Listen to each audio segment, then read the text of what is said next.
Subscribe பட்டனை press பண்ணிட்டு bell ஐக்கனையும் பிரஸ் பண்ணுங்க.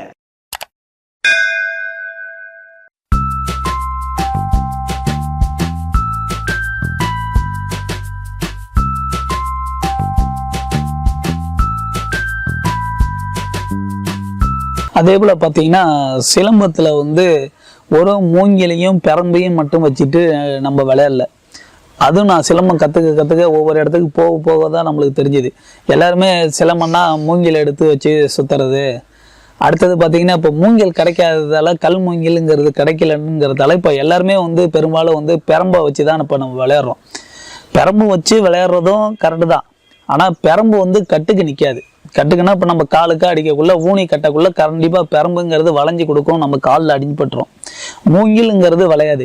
அதே போல் நம்மளோட காட்டு கம்புகள் நிறையா இருக்குது. நம்மளோட முன்னோர்கள் காட்டு கம்பை வச்சு தான் எல்லாமே பண்ணியிருக்காங்க, சரிங்களா? அதே போல் காட்டு கம்பு பார்த்தீங்கன்னா நிறைய வகைகள் இருக்குது. காட்டு கம்பு அதில் முதன்மையானது கருங்காலி கம்பு, சரிங்களா? கருங்காலிங்கிற ஒரு கம்பு அவ்வளோ அருமையாக இருக்கும் கருங்காலி கம்பு.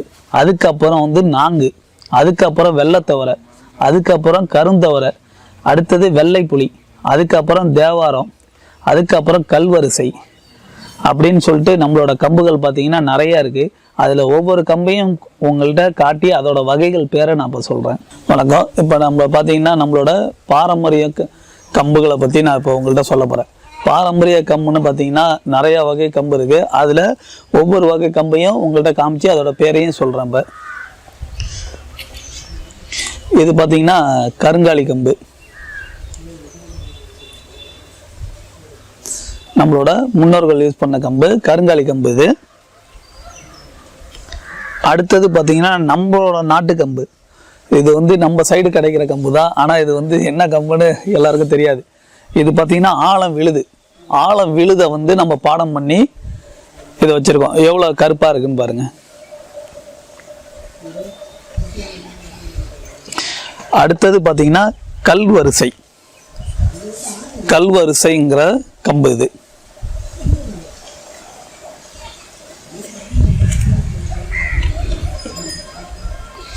அடுத்தது பார்த்தீங்கன்னா வெள்ளை புலி. இந்த கம்போட பேர் வெள்ளை புலிங்கிற கம்பு இது. அடுத்தது பார்த்தீங்கன்னா மஞ்ச கடம்பை. இந்த கம்போட பேர் மஞ்ச கடம்பைங்கிற கம்பு.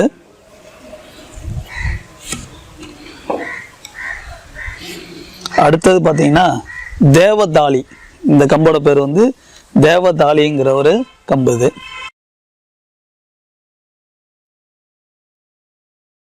இந்த கம்பு வெள்ளை பூலான். வெள்ளை பூலாங்கிற கம்பு இது.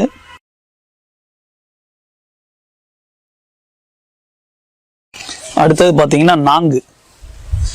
இந்த வகை கம்பு பேர் நிறைய பேருக்கு தெரிஞ்சிருக்கும். ஏன்னா இது திருநெல்வேலி சைடு நிறைய கிடைக்குது. இது நாங்குங்கிற கம்பு.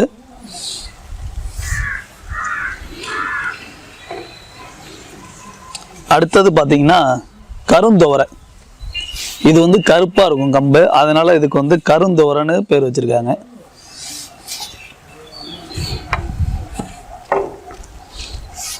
அடுத்தது பார்த்தீங்கன்னா எலுமிச்சி. எலுமிச்சிங்கிறது காட்டு மலை இருக்குது பார்த்தீங்களா, மலை. அந்த மலை மேலே நம்மளோட எலுமிச்சை மரம் போலயே இருக்கும், அந்த மரம் இது.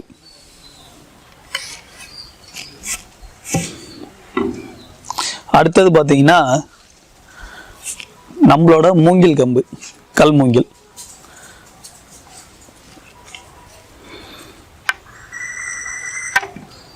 அடுத்தது பார்த்தீங்கன்னா இந்த கம்பு சாணி வீரங்கிற ஒரு கம்பு. இது நம்ம செஞ்சி மலைக்காடு இருக்குது பார்த்தீங்களா, நம்மளோட செஞ்சி மலைக்காடுகள் சைடில் மட்டும்தான் இந்த கம்பு உண்டு. அதே போல் தென்காசா அப்படின்னு சொல்லிட்டு ஒரு கம்பு உண்டு. நம்மளோட செஞ்சி சைடில் தென்காசா அப்படின்னு ஒரு கம்பு இருக்குது. ருத்ராஜம் அப்படின்னு சொல்லிட்டு ஒரு கம்பும் இருக்குது. ஆனால் அதே போல் கம்புகளை பார்த்தீங்கன்னா இன்றைக்கி சில வகை கம்புகள் கிடைக்க மாட்டுது. ரெண்டாவது பார்த்தீங்கன்னா இந்த கம்பு எல்லாமே எங்களோட தாத்தா, என்னோட தாத்தா சேகரித்த கம்பு தான் இது. அனைத்து கம்பும் என் தாத்தா சேகரித்த கம்பு தான். அதே போல் நம்மளோட சிலம்ப விளையாட்டு ஆசான்கள் முன்னோர்கள் இருப்பாங்க. இப்போ அவங்களோட ஜென்ரேஷன் பார்த்தீங்கன்னா சில பேர் விளையாடாதவங்க இருப்பாங்க. அதே போல் உள்ளவங்கள்ட்ட இதே போல் கம்புகள் வகைகள் பார்த்தீங்கன்னா கருநொச்சி இருக்குது. அடுத்தது வந்து கருங்காலிலேயே வந்து அந்த காலத்தில் வந்து பாடம் பண்ண கம்பு. இப்போ இந்த நான்குங்கிற கம்பு வந்து பாடம் பண்ண கம்பு. இதுலேயே சில கம்பு வந்து பாடம் பண்ணாத கம்பும் இருக்கும். இப்போ இந்த பாடமுறைகள் எப்படி பண்ணாங்கன்னா, அந்த காலத்தில் வந்து ஒரு 2 அடி சுத்தல உள்ள மரத்தை வந்து மையத்தில் வந்து குடஞ்சி இதே போல் குச்சி இருந்ததுன்னா அந்த குச்சை என்ன பண்ணுவாங்கன்னா நெருப்பில் வாட்டி, அந்த மூலிகை என்ன சொல்லியிருந்தேன் பார்த்தீங்களா, அதே போல் மூலிகை எல்லாம் ஒன்று இருக்குது. நம்மளோட பட்டை விடணுங்கிறதுக்காக, மரத்து மேலே உள்ள பட்டை விடணுங்கிறதுக்காக அந்த எண்ணெயை தடவிடுவாங்க. தடவிட்டு நெருப்பில் வாட்டி அதில் உள்ள பட்டையை வந்து எடுத்துருவாங்க. எடுத்துட்டு அந்த 2 அடி நீட்டு, 2 அடி சுத்தளவு சொல்லியிருந்தேன் தெரியுங்களா, அந்த கட்டை வந்து 6 அடி நீட் இருக்கும். அது மையத்தில் வந்து குடஞ்சிருப்பாங்க. குடஞ்சது உள்ளார இந்த கம்பை வந்து உள்ளார செலுத்திடுவாங்க. உள்ளார அந்த மையம் பகுதி ஓட்டை எடுத்திருக்காங்க பார்த்தீங்களா, அந்த ஓட்டையில் வந்து இந்த கம்பை அப்படியே ஃபுல்லாக செலுத்தி அப்படியே நீட்டும் வச்சுருவாங்க. அதே போல் ஒரு மாதத்துக்கு வச்சுருவாங்க. அதை 1 மாதத்துக்கு வச்சு அதுக்கப்புறம் தான் அந்த கம்பை எடுப்பாங்க வெளியில். எடுத்துருந்தா பார்த்தீங்கன்னா உங்களுக்கு அதில் உள்ள பெண்டு கிண்டு இருந்தாலும் இதாக இருந்தாலும் நீங்கிடும். அதே போல் பாதப்படுத்தின கம்பு தான் இது. நீண்டு அதுக்கப்புறம் ஒழுங்காக இருக்கும் அந்த கம்பு. அதுக்கப்புறமா அதில் பார்த்தீங்கன்னா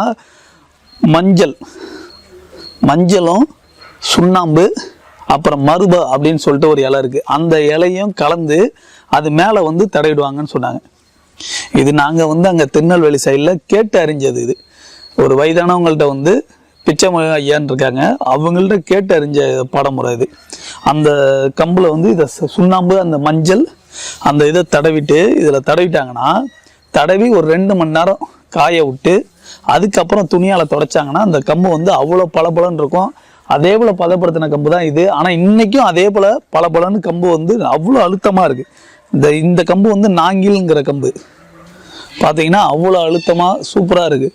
இதெல்லாம் கண்டிப்பாக இது வேல் கம்பு. அதே போல் சொல்ல போனால் அந்த காலத்தில் வந்து வேல் கம்பு பூட்டுறதுக்கான கம்புகள் வந்து இந்த காட்டு கம்பை மட்டும்தான் வேல் கம்பில் பூட்டுறதுக்கு நம்ம முன்னோர்கள் பயன்படுத்தியிருக்காங்க. அவ்வளோ ஸ்ட்ராங்காக இருக்கும் கம்பு கண்டிப்பாக. இப்போ சிலம்பத்தில் கூட மூங்கில்லையோ பெரம்புலையோ அடிக்கக்குள்ள என்ன ஆகும்னா நஞ்சிரும், கண்டிப்பாக உடஞ்சிரும், கம்போட பலு தாங்காது. ஆனால் இந்த 2 கம்பாலையும் நாங்கள் இதே போல் இந்த கருங்காலி கம்பெல்லாம் சொன்ன பாருங்க, அந்த கம்புலலாம் அடிக்கக்குள்ள கண்டிப்பாக கம்பு உடவே உடையாது, அவ்வளோ ஸ்ட்ராங்காக இருக்கும். அடிக்கக்குள்ளேயும் 2வது ஓசை பார்த்தீங்கன்னா அவ்வளோ ஓசையாக இருக்கும். இந்த பார்த்தீங்கன்னா அவ்வளோ ஓசையாக இது பண்ணிகிட்டு இருக்கோம்.